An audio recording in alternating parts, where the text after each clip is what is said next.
there are so many dark, evil things associated with what's taking place in Ukraine. Trafficking of children, particularly for using organs, harvesting blood. There was this massive shipment of adrenochrome that was intercepted the other day. Apparently it involved blood that was obtained from trafficked children out of Ukraine. You've got the bio labs that were involved with research on biological agents that could be used to specifically kill Russians.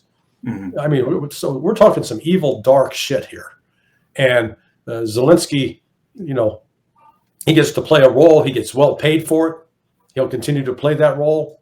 But I think his usefulness is coming to an end, and he's going to get discarded, just like every other person who's been foolish enough to get into bed with the United States, whether we're talking Diem in Vietnam, Manuel Noriega in Panama, Saddam Hussein in Iraq, Muammar Gaddafi in Libya. It's quite a record of people that at one point were considered allies or trusted sources of the CIA, and then they get murdered, just eliminated. I think that's where it's going to wind up for Zelensky.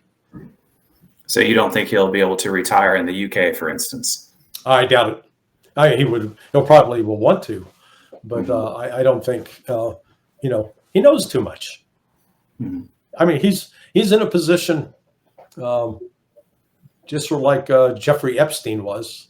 Mm-hmm. That now that we know that Epstein was an FBI informant or was a cooperator with the FBI, that once he got put into prison and was told, he was telling folks, "Get me out of here, or I'm going to sing," and that's why he got killed. Right. The same way that his girlfriend, Ghislaine Maxwell's father, Robert Maxwell, who had been a Mossad asset for years, stole a bunch of money, needed that money paid back, and tried to extort it out of Mossad, and Mossad had him killed. So that's where Zelensky. I don't see how Zelensky survives, because he knows too much. He knows who did what. He's got the receipts, and so the only way to make that go away is make him go away. So if he's not really the boss of Ukraine, no, then who is it the UK? Because they seem heavily involved in sabotaging negotiations in the US. Yeah. So they seem involved in Operation Spiderweb and stuff like this. Yeah, I would look at people, some of the oligarchs behind it, including folks like Bill Browder, who is, my understanding is he's living in the UK now. This fellow Kolomoisky, who was initially a big backer of Zelensky, had been sort of sidelined. So I'm not sure the exact identity. What I do know is that Ukrainian organized crime. And so there are big players in here, and it touches into Israel, because there's a guy named Semyon Mogilovich, who is described as a Russian mobster, but actually he's born in Ukraine. He's Jewish. He's got Israeli citizenship, but heavily involved with human trafficking, drug trafficking, other organized criminal activities. And when you get into when you go throughout Hungary, Romania right now, into Poland, you're seeing lots of very, very expensive automobiles being driven by Ukrainian gangsters. And so this is both a money laundering operation. It's an incredibly lucrative operation for ripping the United States off for money. So when you say bad oligarchs, you're talking about people in Ukraine? Yes. Well, in Ukraine and the United States, because I know there's right now a criminal investigation is underway by the U.S. Department of Defense into at least $48 billion that have been siphoned off from U.S. aid over the last 3 years, and much of that money went into a bank in the Baltics, and then was redirected back to banks in the Caribbean. And I know in the case of one U.S. senator, a Republican, $17+ million wound up in his account. I know a Democrat senator, a leader, you got $23 million. So this is a level of corruption that extends beyond Ukraine's borders and encompasses both Republicans and Democrats in the United States. So is there a government that's more responsible, more the bad guy, or is it a partnership between the U.S. and the UK? Partnership. Yeah, I'd say a partnership. Okay. I kept getting messages from people, oh my God, did you hear about the Huffman family? Apparently there was this American family, and the story in the West was they moved to Russia, and the dad got sent to the front line. And yeah. It only took me a couple of days. I then tracked down the wife, I got her to interview with me, and she told me, yes, we moved here. We like this place. And he signed up to serve in the military. And I posted the interview, and that's that. If I can do that, why doesn't the West do that? I mean, it makes me think they don't want the truth. And so what I want to know from you, because you're the expert, why is it that Ukrainian news is considered gospel and Russian news is considered propaganda? Well, it's an information operation. I spent a short period of time during my time at CIA. I worked on what was called the Afghan Task Force. It was in the Directorate of Operations. And I worked specifically on what they called covert action, which was information operations, propaganda.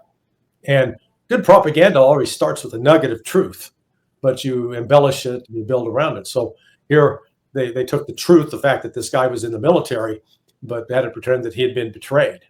I think I've seen some of your shows with other both expats from America.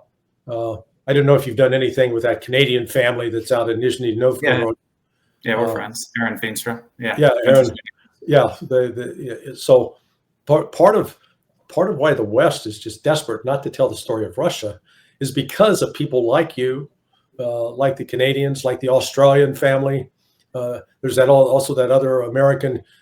He's got an Australian wife. They've got like 7 kids now, and they're moving to Russia for religious freedom. It's crazy. It's just. Yeah.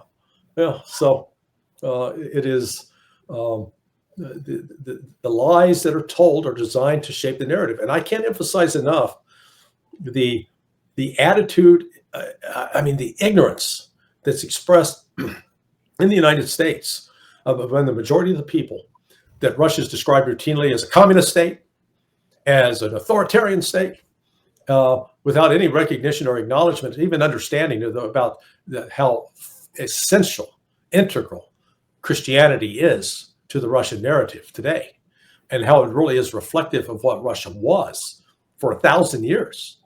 And in fact, I would argue that that's sort of at the root of this Western hostility, because the Western hostility is really in the possession of a demonic force. And it's always tried to be dressed up as if for freedom, democracy, liberty, that kind of thing. And by God, we can't have a Russia out there, particularly when Russia's showing that it can get along with the Muslims, it can get along with the Hindus, it can get along with the Buddhists, and it can even get along with the communists. The fact that Russia and China have a good relationship now, as compared to when they were both communists, and they were at odds. They were almost came to blows. Wow. So, like shaping this narrative to make the average American hate Russia, and it's irrational. There is no rational basis for it.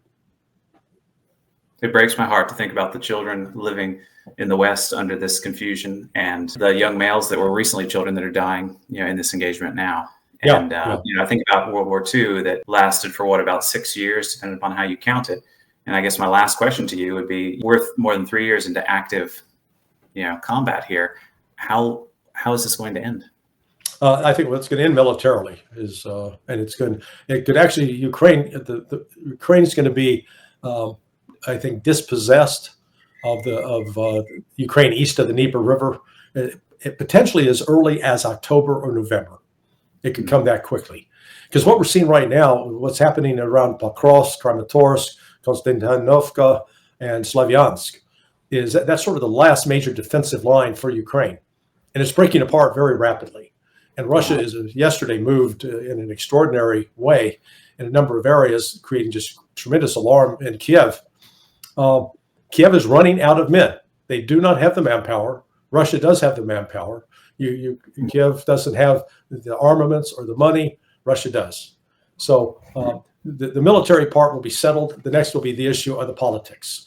And if it has to go a military route, I believe Russia will take Odessa. Also will take the Transnistria. And then Ukraine will be isolated. It will be completely boxed in. And it will not have the economic wherewithal to continue to survive as a nation. Rolling? Yes. Did you like that clip? If so, click here. But if you love that clip, click here and watch the full video. Also remember to like, subscribe, comment, and most importantly, share before I disappear.